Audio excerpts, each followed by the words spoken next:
la década de 1920 y 1930 se obtuvo evidencia de que la estructura de la membrana era más que una capa doble de lípidos, ya que la solubilidad de lípidos no era lo único que determinaba el paso a la membrana plasmática. Además, las tensiones superficiales de las membranas son mucho menores a las de estructuras lipídicas puras. Esto puede explicarse por la presencia de proteínas en la membrana. En 1935, Hugh Davidson y James Danieli propusieron que la membrana estaba cubierta por una capa de proteínas globulares en ambas membranas. Revisaron su modelo en la década de los 50 para explicar la permeabilidad selectiva de las membranas y sugirieron que, además de las capas externa e interna de proteína, la bicapa lipídica también estaba penetrada por poros recubiertos con proteína, que constituyen conductos para que los solutos polares y los iones entraran y salieran de la célula. Para 1972, experimentos condujeron al modelo de mosaico fluido propuesto por Seymour Jonathan Singer y Gart Nicholson de la Universidad de California en San Diego. En este modelo, la bicapa de lípidos permanece como el centro de la membrana, pero se enfoca la atención en el estado físico del lípido, es decir, como un líquido, y las moléculas pueden moverse en sentido lateral dentro del plano de la membrana. En este modelo, a diferencia de los previos, las proteínas se representan como partículas discontinuas que penetran la hoja del lípido como un mosaico. Lo más importante de este modelo es que representa las membranas celulares como estructuras dinámicas, en las que los componentes son móviles y capaces de unirse para mantener varios tipos de interacciones transitorias o semipermanentes.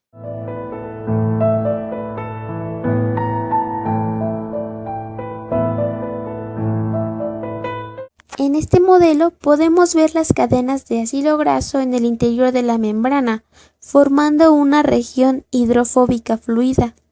Las proteínas integrales flotan en este mar de lípidos, sostenidas por interacciones hidrofóbicas, con sus cadenas laterales de aminoácidos apolares.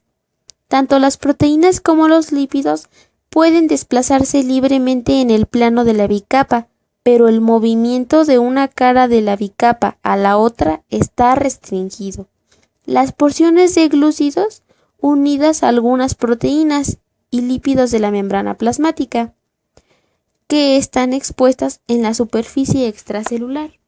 El mismo modelo sirvió como el dogma central de la biología de la membrana. Durante 3 decenios la bicapa de lípidos permanece como el centro de la membrana, pero se enfoca la atención en el estado físico del lípido.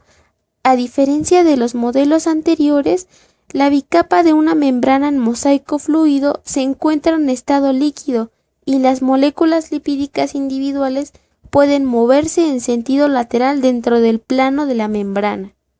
El mosaico de la membrana es fluido porque la mayoría de interacciones entre sus componentes no son covalentes, dejando en libertad a las moléculas de lípidos y de proteínas para trasladarse lateralmente en el plano de la membrana.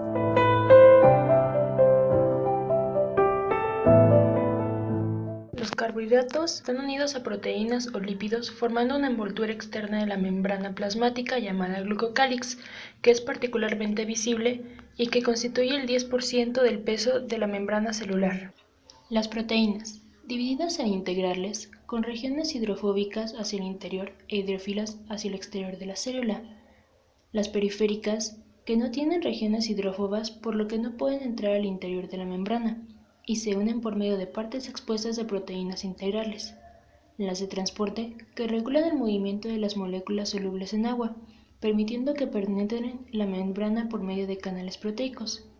Las portadoras, que tienen sitios de unión para unirlas a moléculas específicas en uno de los lados de la membrana, cambiando de forma para que la molécula atraviese esta. Las receptoras, que localizan sobre la membrana y que reconoce y se une a moléculas específicas.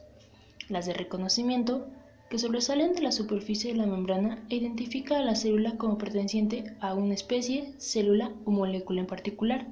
En los animales, constituye el 50% de masa total de las membranas plasmáticas. Los lípidos constituyen el otro 50% de masa de la membrana plasmática, divididos en fosfoglicéridos, que son los más abundantes, siendo el 70% de los lípidos empleados en la membrana, y que están formados por dos cadenas de ácidos grasos, glicerol, un ácido fosfato al que se unen moléculas de diversa naturaleza, donde las cadenas de ácidos grasos conforman la parte hidrofóbica de los lípidos. Otro tipo son los esfingolípidos, que son los principales responsables, junto con el colesterol, de la fluidez de la membrana.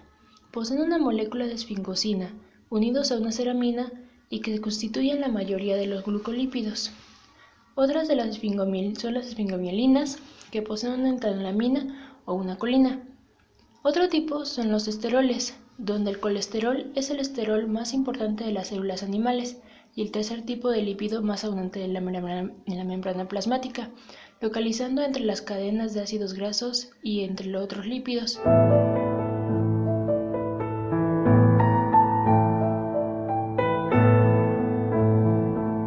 La membrana plasmática, según el modelo de Singer-Nicolson o modelo del mosaico fluido, con la doble capa de lípidos y las proteínas integrales que atraviesan total o parcialmente la membrana, se concibe como un mosaico de zonas más viscosas de la membrana que se mueven entre áreas más fluidas, a la temperatura corporal de cada especie.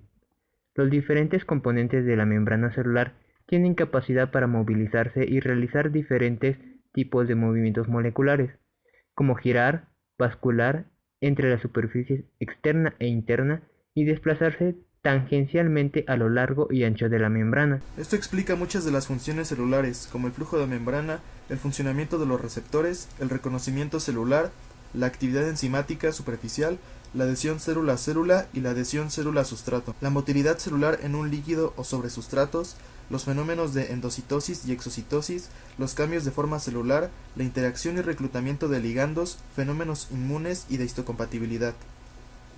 Paralelamente, determina la heterogeneidad físico-química entre membranas de diferentes células y entre diferentes dominios de una misma membrana, así como la simetría entre los componentes superficiales y citosólicos de una membrana.